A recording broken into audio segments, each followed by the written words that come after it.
3.5 লাখ টাকা থেকে 3.5 লাখ টাকা একটা ব্যবসার পুঁজি লাগবে। না তো কাউকে ফোন করতে হবে, না মোবাইলে কে টাচ করতে হবে, না কিছু করতে হবে। কিছু করার দরকার নেই, কিছু করার দরকার নেই, কিছু করার দরকার নেই। 3.5 লাখ টাকা 3.5 লাখ টাকার পুঁজি 55 থেকে 60,000 টাকা প্রতি মাসে আসবে, প্রতি মাসে আসবে। সেটা ঝড় হোক, বৃষ্টি হোক, তুফান হোক, রৌদ্র হোক, यानी कि কিছু হোক, না মোবাইলকে টাচ করতে হবে, না মোবাইল খুলে দেখতে হবে। কিন্তু ব্যবসাতে 3.5 লাখ টাকা যদি নিয়ে আসি, 60 থেকে 65,000 টাকা প্রতি মাসে পাবো। কত মাস পাবো? কত মাস পাবো? আমি লাগিয়ে দিয়েছি, লাইফ টাইম পাবো কি? দাদা সাহেব, একটা দোকানে আমি মাল মাঙ্গাইছি 5 লাখ টাকার কলকাতা থেকে, মালটা আমি বিক্রি করলাম। বিক্রি করার পর যদি মাল আর না ঢুকায় তাহলে পাবো কি? পাবো না, তাই তো? 3.5 লাখ টাকা এই ব্যবসায় যদি আসি, 60 থেকে 65,000 টাকা মাসে পাবো, 13 মাস পাবো। মিনস 60,000 টাকা যদি আমরা রাউন্ড ফিগার করি, আর যদি আমি 7 মাস 13 মাস পাই, তো কোথাও না কোথাও 8 লাখ টাকার মতো পাবো।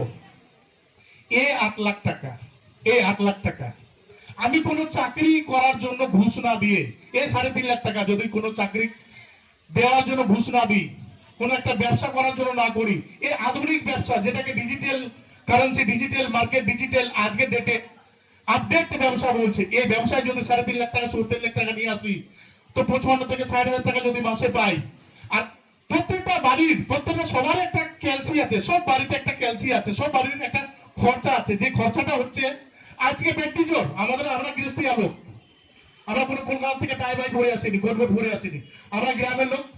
প্রত্যেকটা বাড়িতে খরচা বেশি থেকে বেশি 15 থেকে 20,000 টাকা হতে পারে, 15 থেকে 20,000 টাকা। এমন কোনো বাড়ি আছে যে 5 থেকে 7,000 টাকা হয়ে যায়, এমন কোনো বাড়ি আছে 10 থেকে 15,000 টাকায় হয়ে যায়। এমন একটা বাড়ি দেখলাম আমি, সারা প্রতিদিন 500 টাকা খরচা করে, প্রতিদিন। ও ধান চাল সব কিছু আছে, তাও 500 টাকা, তার মানে 15,000 টাকা খরচা। যদি আমি এই ব্যবসাতে 60,000 টাকা পাই, 15,000 টাকা যদি বাবা মা বউ কারো হাতে দিয়ে দিই, বাঁচে কত দাদা? 60,000 টাকা থেকে 15,000 টাকা যদি মাইনাস করি, 55,000, এই কত বাঁচবে? 45,000, 60 থেকে 45,000। 45,000 টাকা যদি আমি আর কোথাও লাগাই, সিস্টেমে আর কোথাও যদি লাগাই, মিন্স আমি একবার 5 লাখ টাকার মাল মাঙ্গাইছিলাম, মালটা খতম করে দিচ্ছি, সেটা না, আমি এখান থেকে 60,000 টাকা মাসে পাই, 15,000 টাকা বাড়িতে দিলাম, 45,000 টাকা আবার লাগালাম, মিন্স আমি আরো হয়তো 4,000 টাকা 4,000 টাকা মাসে পাবো। এরকম যদি আমরা কম্পাউন্ডিং করি টাকাটাকে, 3.5 লাখ টাকাকে 30 লাখ টাকা যদি আমি 3 বছরে না বানাই দিতে পারি, আমি কবির মদন দাস, আমার কোনো একটা নাম রাখবেন, যেটা নাম আপনার বাড়িতে, প্রত্যেকটা বাড়িতে থাকে। গেস করবেন একটু, প্রত্যেকটা বাড়িতে কি থাকে? কি থাকে? কুত্তা দাদা, কুত্তা।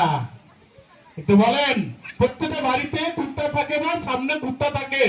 3.5 লাখ টাকা যদি আমার ব্যবসায় আপনি নিয়ে আসেন, আর 3 বছর যদি 30 লাখ টাকা না বানাই দিতে পারি, তো আমার নাম কবির মদন দাস, আপনার বাড়িতে কবির মদন দাস একটা কুত্তার নাম রাখবেন। দাদা হাততালি নেই, ব্যবসাতে মন নেই, কোথায় আছে টাইম পাস করছি, কি করছি আমরা? দাদা সাহেব, ব্যবসা গুজরাটেরই বারোয়ারি, শুধু ওরাই করতে পারে না, আমরা করতে পারি। 10,000 টাকা পুঁজি লাগে, 10,000 টাকা পুঁজি লাগিয়ে আমি কবির মদন দাস আজকে 2.5 কোটি টাকা বিডল করেছি। সবাইকে দেখাই দিব, যদি কারো শখ থাকে আমার আইডি খুলে দেখাই দিব। 2.5 কোটি টাকা বিডল করেছি 23 মাসে। মাসে কত করে বললো দাদা সাহেব? 2.5 কোটি, 23 মাসকে যদি ডিভাইডেড করি, তো কত লাখ টাকা মাসে পড়ে? ওটা এভারেজ কথা। আজকে যদি 75,000 টাকা পার ডে হয়, তাহলে কত টাকা মাসে পড়ে? তো এগুলো ছোট মুখ বড় কথা বলতে হয় না, কিন্তু আমি একটু ছোট্ট করে সব দাদা ভাইকে আমার রিকোয়েস্ট, যে ব্যবসা করব, সেই ব্যবসাটা হচ্ছে যে একাই যদি আমি 50-50 করতে পারি, আমাদের যে অ্যাচিভমেন্টটা 3.5 লাখ টাকা যদি শুরু করতে পারি, তাহলে 60,000 টাকা যদি মাসে আসে, তাহলে 30 লাখ টাকা বানাতে পারবো, আর 3 কোটি টাকা বানাতে পারবো শুধুমাত্র 3 লাখ টাকা দিয়ে। তাহলে দাদা সাহেব, কারো বিদেশে যাওয়ার স্বপ্ন আছে কি? দেখেছে স্বপ্ন বিদেশে যাওয়ার জন্য? ম্যাডাম বা সাহেব কে দেখেছে স্বপ্ন? চাকরিয়ারা কবার যায় বছরে? চাকরিয়ারা কবার যেতে পারে চাকরিতে?